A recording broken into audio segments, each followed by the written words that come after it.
Bonjour, en 2023, je serai conduit par l'Esprit. C'est notre 4e résolution cette semaine. Et comment on peut prendre une telle résolution en sachant que c'est le Saint-Esprit qui nous conduit? Parce qu'en réalité, c'est de notre responsabilité d'être conduit, de se laisser conduire et de chercher la conduite du Saint-Esprit. C'est vrai qu'il y a parfois où le Saint-Esprit va nous diriger sans notre participation, mais souvent, pour ne pas dire la plupart du temps, il va falloir nous-mêmes aller chercher, ou même si cette recherche c'est simplement une écoute de sa voix, la direction du Saint-Esprit. Et nous voulons en 2023 vraiment prendre la résolution d'être à la poursuite de la conduite du Saint-Esprit.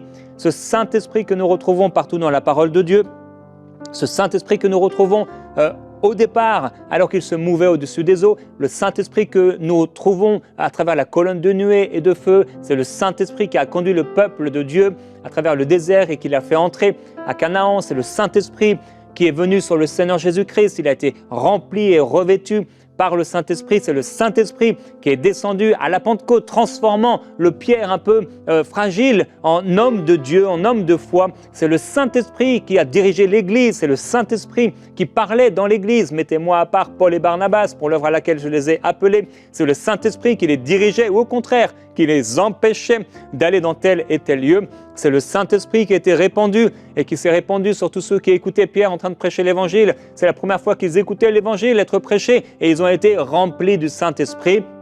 C'est le Saint-Esprit qui dirigeait l'apôtre Paul dans ses voyages. C'est le Saint-Esprit qui a inspiré toutes les Écritures. C'est le Saint-Esprit que nous retrouvons du début à la fin de la parole de Dieu. Nous avons besoin, j'ai besoin, tu as besoin d'être conduit par le Saint-Esprit.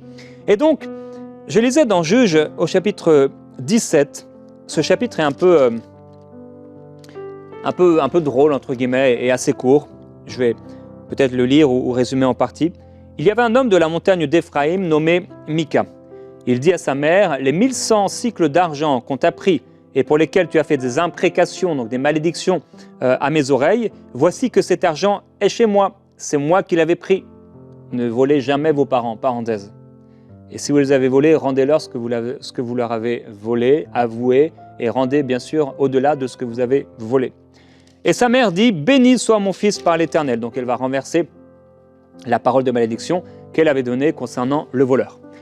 Il rendit à sa mère les 1100 cycles d'argent, et sa mère dit, « Je veux consacrer de ma propre main cet argent à l'Éternel, afin d'en faire pour mon fils une statue et une image en métal fondu, c'est ainsi que je te le rendrai. » Et il rendit l'argent à sa mère. Bon, on peut voir beaucoup de confusion. Hein. Ok, je veux consacrer ça à l'Éternel, mais en réalité, je me fais une idole avec ça. On pourrait parler de l'idolâtrie, etc. Dans la religion traditionnelle aussi, ces statues et ces choses qui finalement, on a l'impression que c'est l'Éternel, mais ce n'est pas du tout l'Éternel et ça n'a rien à voir avec l'Éternel. Et il rendit l'argent à sa mère. Sa mère prit 200 cycles d'argent qu'elle donna au fondeur. Celui-ci en fit une statue et une image en métal fondu. On les plaça dans la maison de Mika. Ce Mika eut ainsi une maison de Dieu.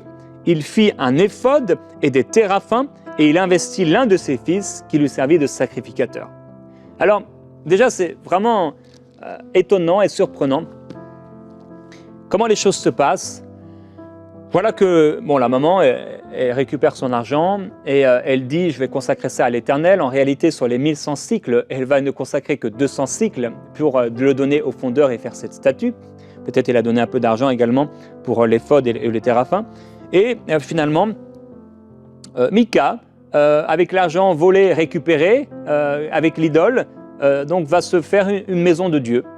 Et il se dit, bon ben voilà, j'ai ça, j'ai mon idole, j'ai mon téraphin, j'ai tout ce qu'il me faut, j'ai un éphod, et je me fais voilà, une maison de Dieu. Et il dit, maintenant je vais investir l'un de mes fils, parce que si j'ai une maison de Dieu, j'ai besoin d'avoir un sacrificateur. Et donc, le passage continue, c'est un court chapitre. En ce temps-là, il n'y avait point de roi en Israël. Chacun faisait ce qui lui semblait bon. Et c'est exactement ce verset qui va se répéter plusieurs fois dans les Juges. En ce temps-là, il n'y avait pas de roi en Israël. Chacun faisait ce qui lui semblait bon. Mon frère, ma sœur, j'aimerais tellement peut-être te rassurer et t'apaiser. Tu n'as pas besoin de faire, entre guillemets, ce qui te semble bon. Tu as besoin de recevoir du Seigneur la direction et d'agir en fonction de sa direction et de sa parole. Combien de personnes recherchent, comment je vais pouvoir acheter ma maison, où dois-je habiter, quel métier je dois faire, quelle décision prendre, etc., etc., etc. Le Saint-Esprit, Jésus a dit du Saint-Esprit, il vous enseignera toutes choses, il vous conduira dans la vérité et il vous rappellera les paroles que je vous ai dites. Donc le Saint-Esprit, frères et sœurs, il est notre ami précieux. Le Saint-Esprit veut nous parler, le Saint-Esprit veut te conduire. En cette année 2023, prends la résolution d'être conduit par l'Esprit de Dieu. Prends la décision profonde dans ton cœur de ne rien faire sans être conduit par l'Esprit de Dieu, sans chercher la volonté de Dieu. Le Saint-Esprit va te conduire. Peut-être aujourd'hui, tu fais partie de ces personnes qui disent « Mais moi, je n'entends pas la voix de Dieu, je ne sais pas comment Dieu me parle, je n'entends jamais le Seigneur me parler. » Si tu crois, si tu médites sa parole, on a vu cette semaine, il y avait des temps de jeûne qu'on peut mettre en place dans notre vie et c'est sûr que ça nous dispose, ça équilibre notre vie spirituelle et ça a tellement de bénéfices.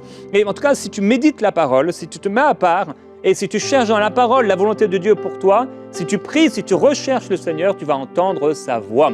Une femme me disait un jour, mais Jérémie, ça fait 1 mois que, je ne sais plus, 2-3 mois que j'ai donné ma vie au Seigneur et je n'ai jamais entendu le Seigneur me parler. Je dis, mais t'inquiète pas, le Seigneur va te parler, il te parle, il t'aime, il est le bon berger. Ses brebis entendent sa voix et elles la reconnaissent, il te parlera. Et même pas quelques jours plus tard, voilà que le Saint-Esprit lui avait parlé, le Seigneur lui parlait régulièrement, elle entendait sa voix.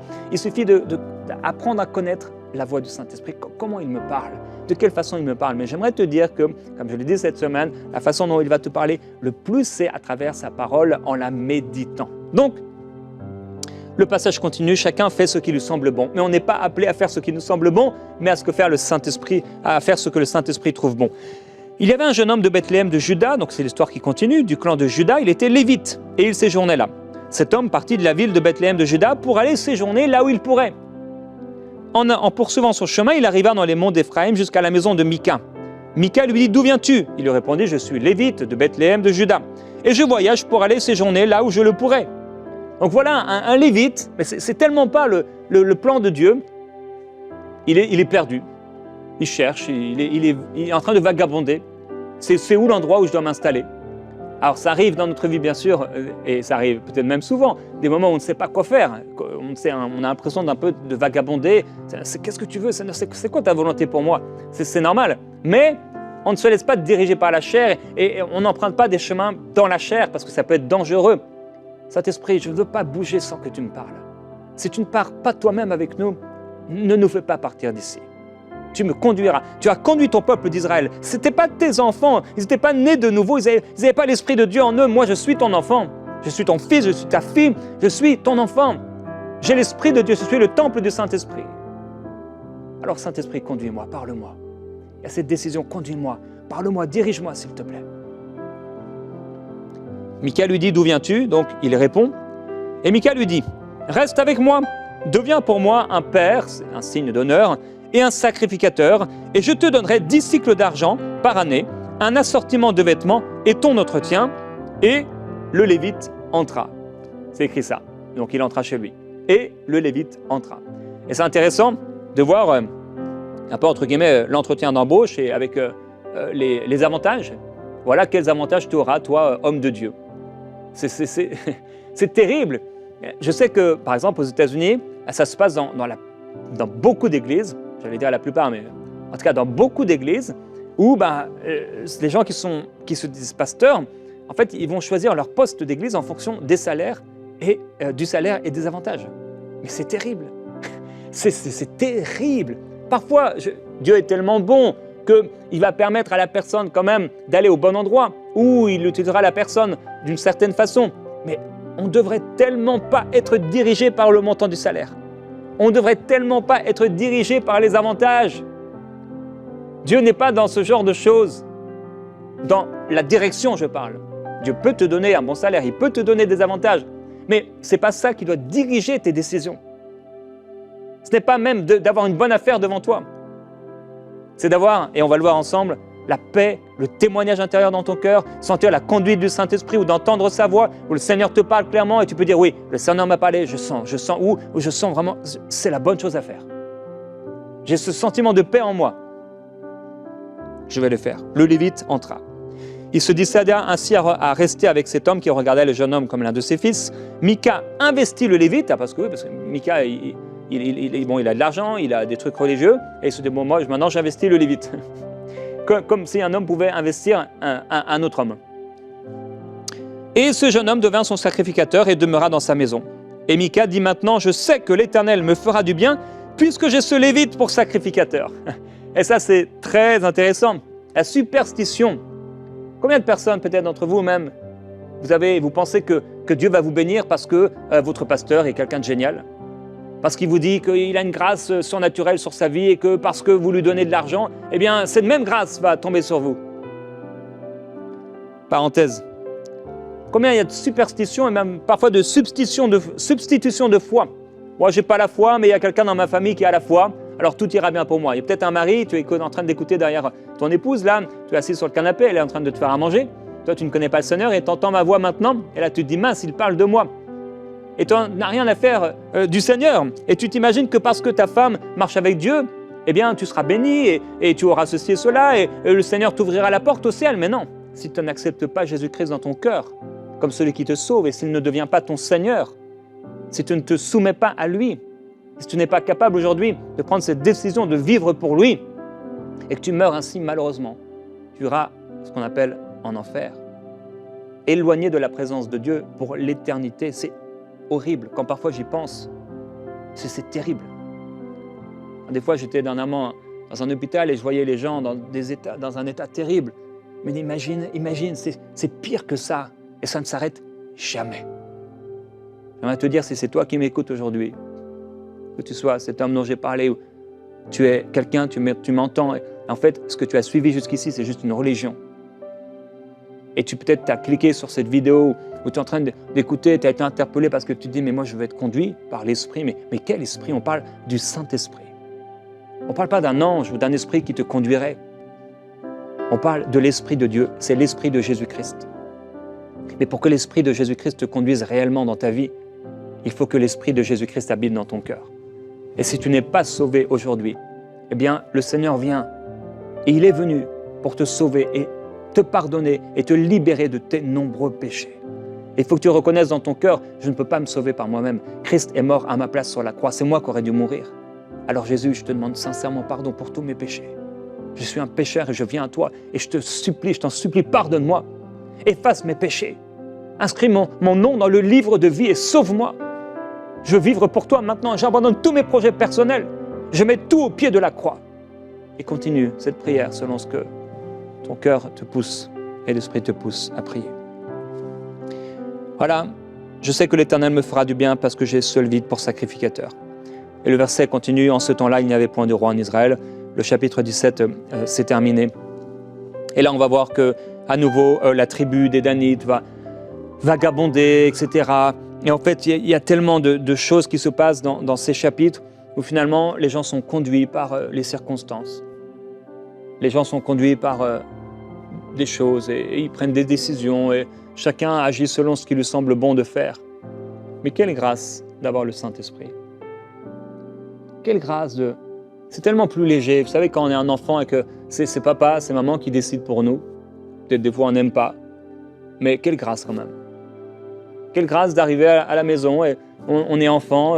Moi, j'ai déjà dit, mon père m'attendait à la sortie de l'école et à la sortie du collège et à la sortie du lycée tous les jours de ma vie. Je n'avais jamais à me poser la question, est-ce qu'il allait être là? Quelle grâce! Quelle grâce de se dire que Dieu est là et que c'est lui qui nous dirige. C'est l'Esprit de Dieu qui nous conduit. C'est lui qui va me conduire, c'est lui qui va me diriger. Un jour, je prêchais dans une église et la veille au soir, j'ai fait un rêve dans la nuit.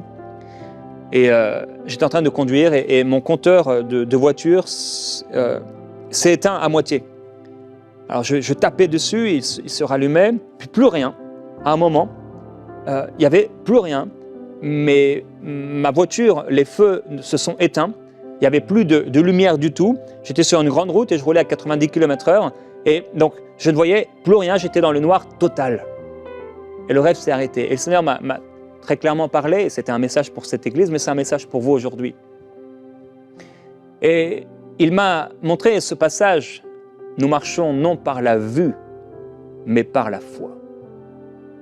Vous savez, on a découvert que les chauves-souris n'ont pas besoin de leurs yeux pour se déplacer. Elles se déplacent par ce qu'on appelle, je crois, l'écolocalisation. L'écolocalisation. C'est-à-dire que même sans yeux, le chercheur, en fait, il a mis de la glu à ses yeux et il a aussi percé les yeux de certaines chauves-souris et se déplaçait toujours aussi parfaitement. Pourquoi? Parce qu'en fait, il a réalisé que, comme certains animaux marins, elles se déplaçaient avec ses oreilles. L'écolocalisation. Et donc, ça consiste à envoyer des sons et à écouter l'écho de ces sons pour se localiser. Et elles peuvent identifier comme ça les éléments de leur environnement. Elles peuvent identifier, donc, dans une grotte, etc., les cavités, les trous. Elles peuvent repérer sa nourriture. Elles peuvent repérer ses proies à cause de ça. C'est extrêmement puissant. Et la Bible nous dit quoi? Nous sommes toujours pleins de confiance dans le Seigneur. Et nous savons qu'en demeurant dans ce corps, nous demeurons loin du Seigneur, dans le sens loin de la présence de Dieu, le 100% de Dieu, parce que nous mourrions, car nous marchons par la foi et non par la vue. Il écrit encore, Jésus, rempli du Saint-Esprit, revint du Jourdain et il fut conduit par l'Esprit dans le désert. Conduit par l'Esprit dans le désert. L'apôtre Paul dit, marchez selon l'Esprit et vous n'accomplirez pas les désirs de la chair. Si vous êtes conduit par l'Esprit, vous n'êtes plus sous la loi. Et oui, on n'est plus sous la loi. Parce que c'est le Saint-Esprit lui-même qui nous conduit. Mon frère, ma sœur, en ce début d'année, je veux t'encourager et que ce soit un fondement pour cette année 2023 à être conduit par le Saint-Esprit. L'écolocalisation. Pouvoir avancer, bouger, on pourrait appeler ça la pneumalocalisation. Le Saint-Esprit qui nous permet de nous localiser, de nous déplacer, parce qu'on écoute sa voix. Peut-être sa parole, l'image n'est pas forcément bonne, mais n'est pas forcément équilibrée, mais sa parole, c'est l'oreille droite, et le Saint-Esprit, c'est l'oreille gauche. Et c'est comme ça qu'on est dirigé. Alors comment on va éduquer notre esprit? Je l'ai dit, par la parole de Dieu, par la prière en langue. Quand on prie en langue, mon intelligence demeure stérile, mais c'est mon esprit qui prie.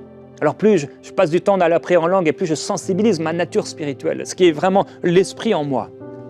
Je peux mettre de la louange et je crée une atmosphère de louange. Le jeûne, bien sûr, le jeûne et la prière, ça va tellement aider. Alors comment on peut être conduit par le Saint-Esprit? Le témoignage intérieur.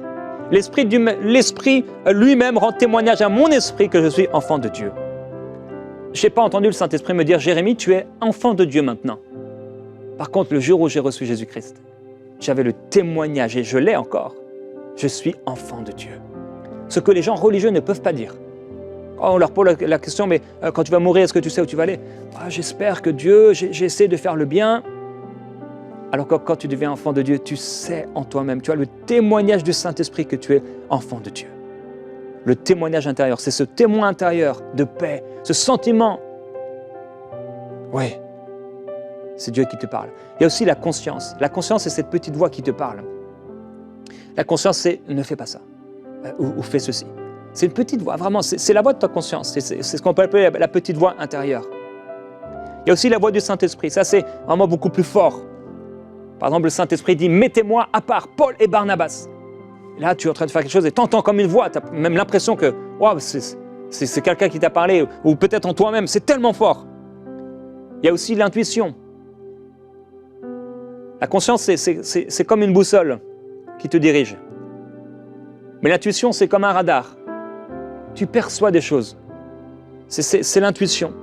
Et la Bible dit, pour vous, vous avez reçu l'onction de la part de celui qui est saint. Et vous avez tous de la connaissance. Eh bien, ça, c'est l'intuition. Tu sais, tu as une connaissance en toi-même de certaines choses. On pourrait parler des visions, on pourrait parler des songes. Alors, je vais vous donner un exercice aujourd'hui. J'ai dit que je n'allais pas en donner aujourd'hui, mais finalement, je vous donne quand même ce petit exercice pratique. L'exercice du jour. Posez-vous simplement la question, après qu'on ait prié ensemble, pose-toi la question, de quelle façon le Saint-Esprit dans ta vie te dirige le plus? Ça va te permettre de réaliser, ah oui, c'est vrai qu'à chaque fois que le Saint-Esprit me parle, ça se passe comme ça. Et tu vas t'ouvrir comme ça à la présence et à la parole et à la façon avec laquelle le Saint-Esprit te dirige le plus, à la voix du Saint-Esprit. J'aimerais qu'on prie ensemble maintenant. Ouvre-toi à la présence du Saint-Esprit. Accueille le Saint-Esprit dans ta vie.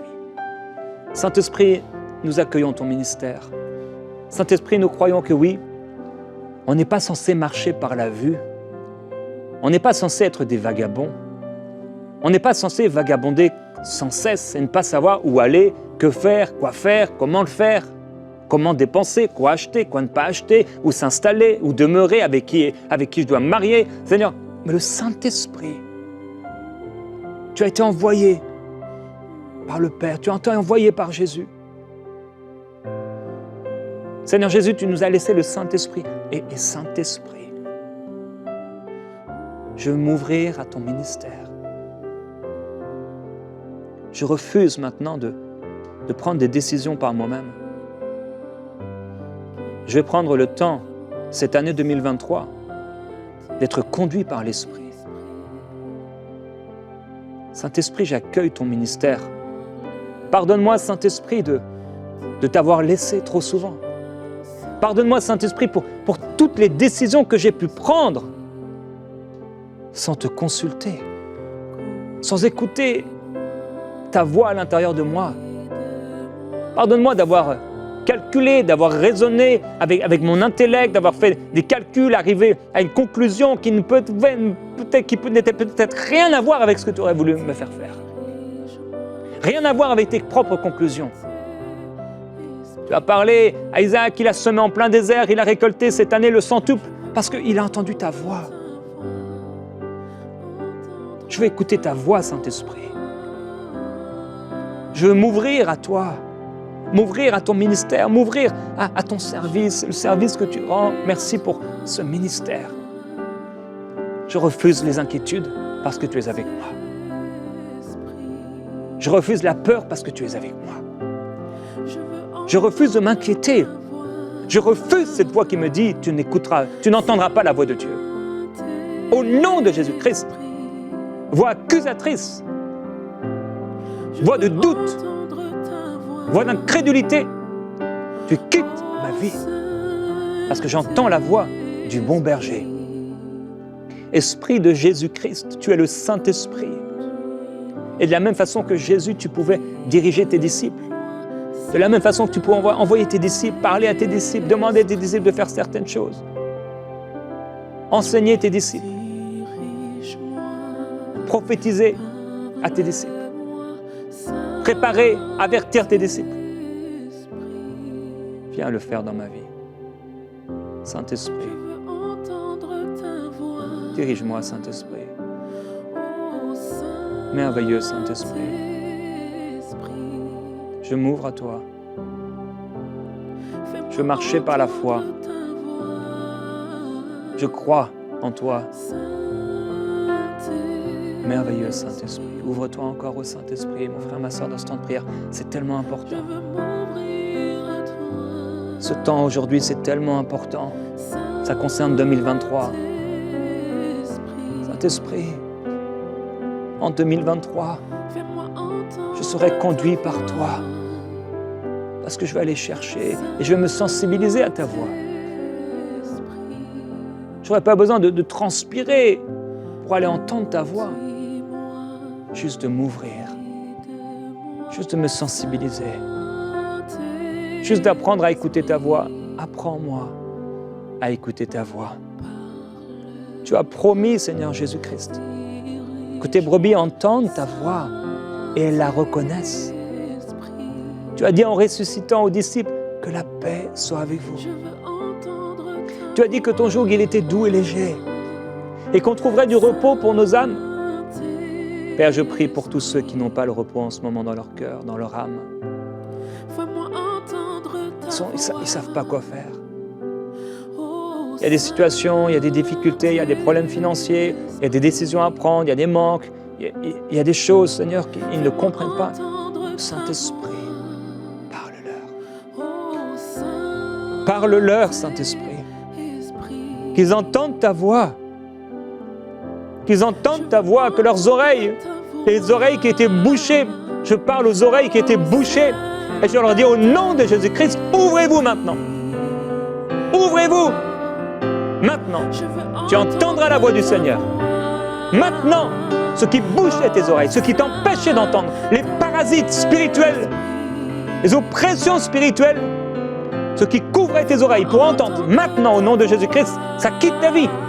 Cette oppression qui t'empêchait d'entendre Dieu, qui te faisait croire que Dieu avait un problème avec toi, qu'il ne pouvait pas te parler à toi, ça part, ça quitte ta vie au nom de Jésus-Christ. À partir d'aujourd'hui, tu vis une vie nouvelle dans la prière. Et le Saint-Esprit te conduit. Merveilleux Saint-Esprit, merci. Merci Saint-Esprit. Nous voulons prier ensemble. Encore aujourd'hui et demain. À partir de ce livre de prière, 5 janvier, vous pouvez déclarer avec moi, le titre c'est « Remplis-moi d'un esprit de réveil dans la prière ». Et dites avec moi, j'ouvre ma bouche, fortifie-moi. Remplis-moi du Saint-Esprit, alors que tu m'appelles dans le lieu secret, dans le lieu de consécration, dans la chambre haute. Tu cries comme la sagesse crie dans les rues, afin que l'on puisse t'entendre. Tu cries au cœur de l'homme, merveilleux Jésus-Christ. Je déclare sur moi cet esprit de réveil, cet esprit de force, cet esprit de puissance. Que ma vie de prière ne soit plus jamais la même. Que j'entre dans une dimension nouvelle dans l'esprit, une dimension que je n'ai jamais connue. Je prie afin de sortir d'une vie de pharisien et de ce que j'ai toujours connu pour aller plus profondément dans ta gloire, plus profondément dans ta puissance, plus profondément et plus haut dans les lieux élevés, dans les profondeurs de ta gloire, dans les profondeurs de ton esprit. Que j'aille plus loin, que j'aille plus haut, que j'aille plus profondément, que je découvre la puissance de la prière intense, la puissance de la prière persévérante. Je prends la décision de prier jusqu'à la fin. Que mes soirées soient des soirées de prière, que mes nuits soient des nuits de prière, que mes matinées soient des matinées de prière, que mes jours soient des jours de prière. Père, je veux prier sans cesse. Comme je dois me nourrir, je dois prier. Je déclare que je vivrai en 2023 quelque chose de nouveau. Que je sente chaque jour l'importance, la nécessité et le besoin de prier. Seigneur, je veux me soumettre à toi. Je veux me soumettre à ton esprit de prière. Seigneur, lorsque tu m'appelles à prier, je ne veux plus commencer à faire autre chose.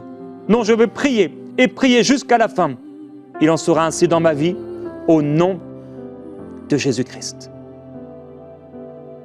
Père, je prie que tu inspires ton peuple et que tu diriges ton peuple. Merci pour la conduite du Saint-Esprit. Apprends-nous encore, Seigneur, à te laisser la place. Apprends-nous à aller dans le lieu secret, dans la prière. Certains dans un sous-sol, d'autres dans la chambre haute, d'autres dans leur salon, dans leur chambre, dans leur voiture, dans les transports. Mais apprends-nous à aller dans un lieu juste seul à seul avec toi pour entendre ta voix. Apprends-nous, Seigneur, à t'écouter, pas seulement prier. Prendre du temps d'écouter ta voix. Tu peux dire avec moi, pour conclure, au Seigneur, merci, parce que tu vas me parler. Et tout au long de 2023, je serai conduit par toi, Saint-Esprit. Amen.